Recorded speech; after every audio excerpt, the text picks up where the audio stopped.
Hi, Virgo Sun and Rising. Welcome to your September 2022 Astro Update. It's Raina here, and here it is.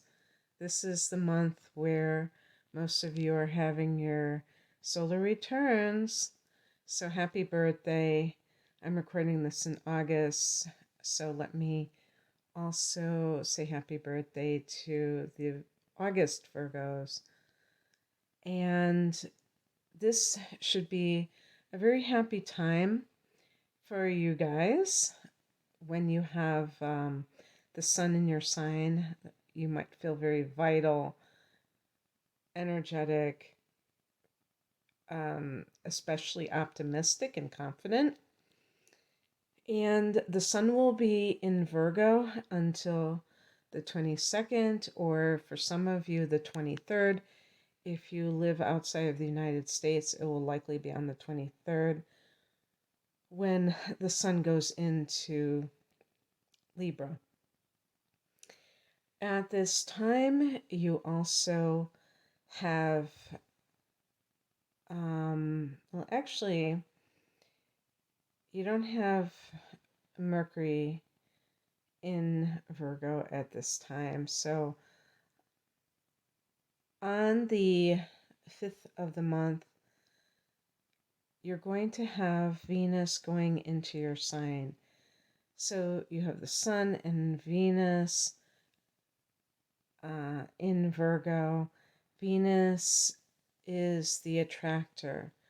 So with Venus in your first house and also the sun in your first house, this can give you a charisma or an aura of some kind that can attract good things to you, whether it be if you're trying to promote yourself, if you're trying to get a new job or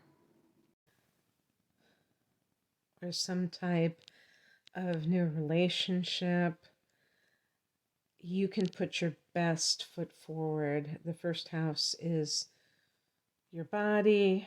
It is the way that you present yourself. So other people see you in terms of what your rising sign is. So there can be a lot of great advantage that you have when you have Venus here, but also I would say when you have the sun here as well. Virgo people tend to be self-effacing, and you also tend to be a little bit insecure, and I don't say that in a disparaging way. I have the moon in Virgo, so I think that can also pertain to other personal planets that you have in Virgo. And it's because the person second guesses themselves. They're too hard on themselves, too critical, perfectionistic. So this can give you more confidence and feeling attractive, whatever that means for you. You may be actually changing your appearance in some way to make yourself feel more beautiful, whether that is a new hairstyle or maybe you buy some clothing. Of course, it is your time of solar return, so you may be really looking at the kind of things that you wear, the image that you present. And there was a new moon in late August, so that might have sparked a desire to kind of alter your image in some way. On the 10th of the month, and I think for some people this could be on the 11th. I don't have that in front of me, but there's a Mercury retrograde. It's at 8 degrees 55 minutes of Libra. It will be going back into Virgo. And so it's going to start in your second house and it's going to go back in your first house.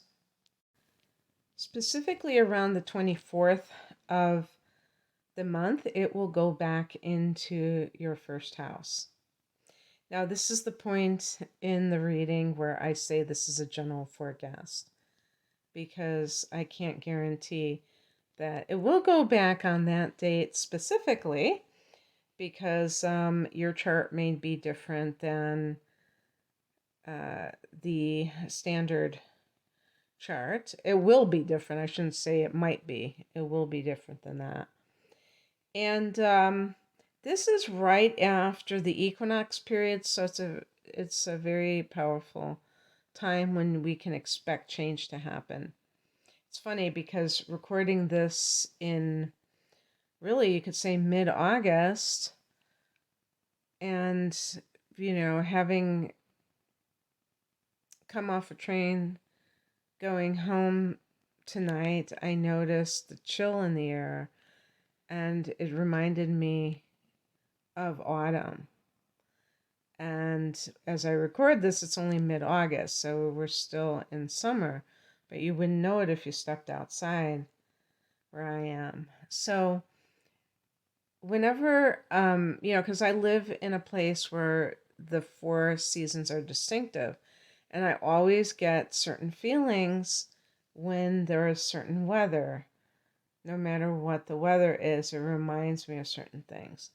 And so at this time when it's actually the equinox, and then you have this situation of Mercury going back into your first house in your sign, Virgo, you may feel like things are really shifting because even if you're going back on old ground, you know that things are going to change, that you're not going to just stay as is. So Mercury, starting in the second house and going back to the first, may have a more personal effect on you this time around. Because the second house, yes, it can be earned income. And, it could be something like, oh, you decide that you're going to spend money on yourself, that you want to change your image, but you realize that you need some moolah to do that, that you've been kind of holding back on spending money on yourself. And you say, you know what? I'm going to get a really good haircut. Yes, it's going to be more expensive, but I think I'm going to look like $1,000,000 after this is over with.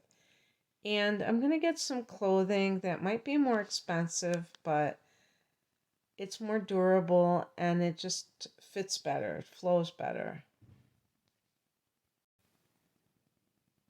Now, the other thing that this could be all about is your self-worth, because the second house is the house of earned income, but it's also the house of self-worth. And so if you have, especially if you've had some kind of specific situation that has arisen, Virgo, you may be learning a lesson about valuing yourself more.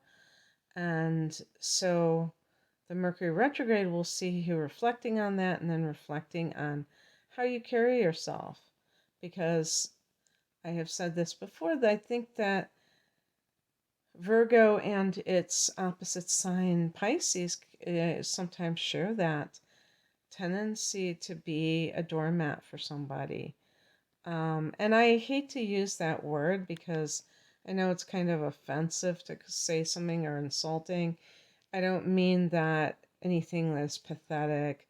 What I'm talking about is it's actually stemming from a good thing where you're trying to help someone or you're trying to be, um, you know, boosting somebody else up, but it can be at your own expense. And it can open you up to people who want to take advantage. So if you have recently had an experience like this that has caused you to reflect, this might be the time in which this is You're doing a lot of that. And I mean, it's happening on the 9th, but for some, the Mercury retrograde might happen on the 10th, depending on where you live in the world. I'm guessing about that because I don't know if that's particularly true. But yeah, I just checked. It is true.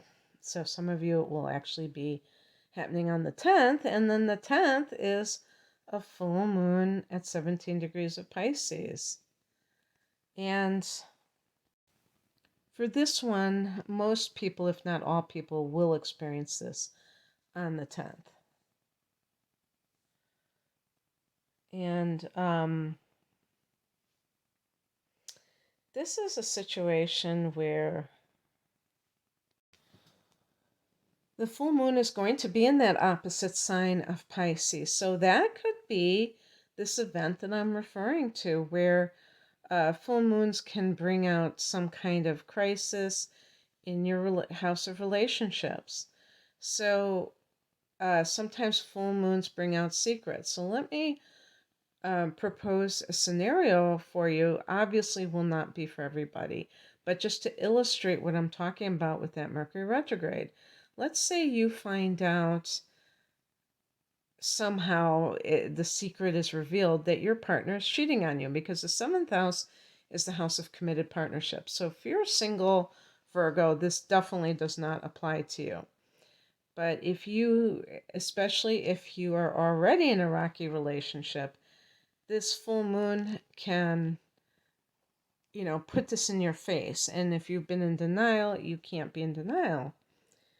And let's say that you typically, if you found out something about a partner, you might look the other way, or you might get upset at them, but and kind of throw out some empty threats, but you have no intention of following through. It's just like you want to make it stop, but you don't know how.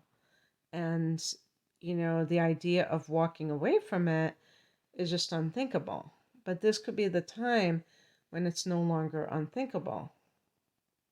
This doesn't have to be one of those scenarios, though. I mean, it could be that you decide to move in with somebody or get married because the full moon brings things to that climax, to that degree where something has to change. I mean, it's like kind of at the highest point it can be.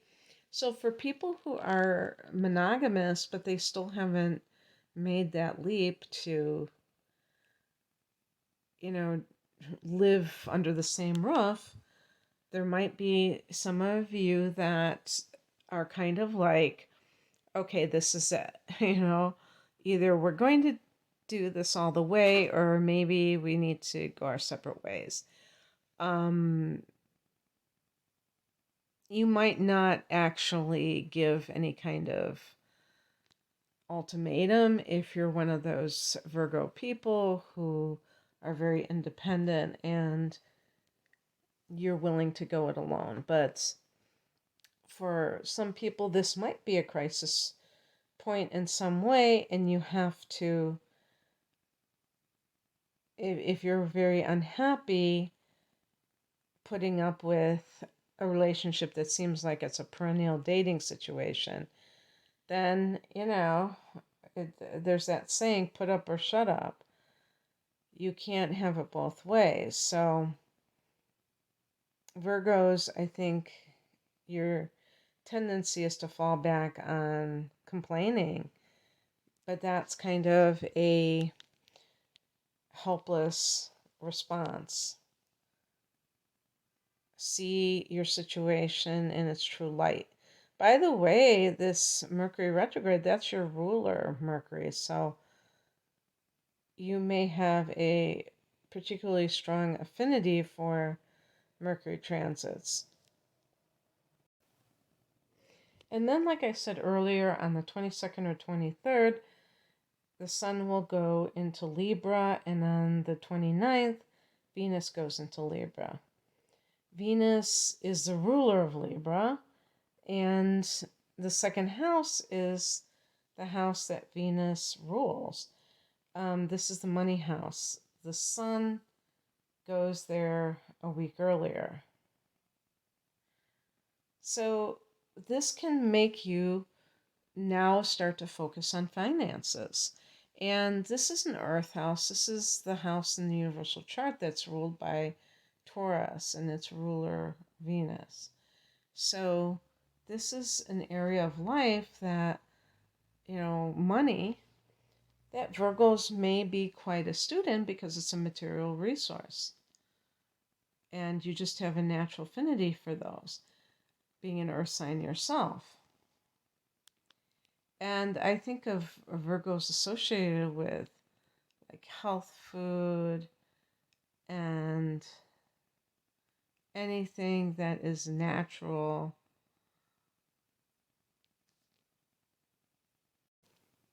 So that's that earthy, crunchy granola side of life. And this is an earth house, but this is more about the money that you earn, finances in general.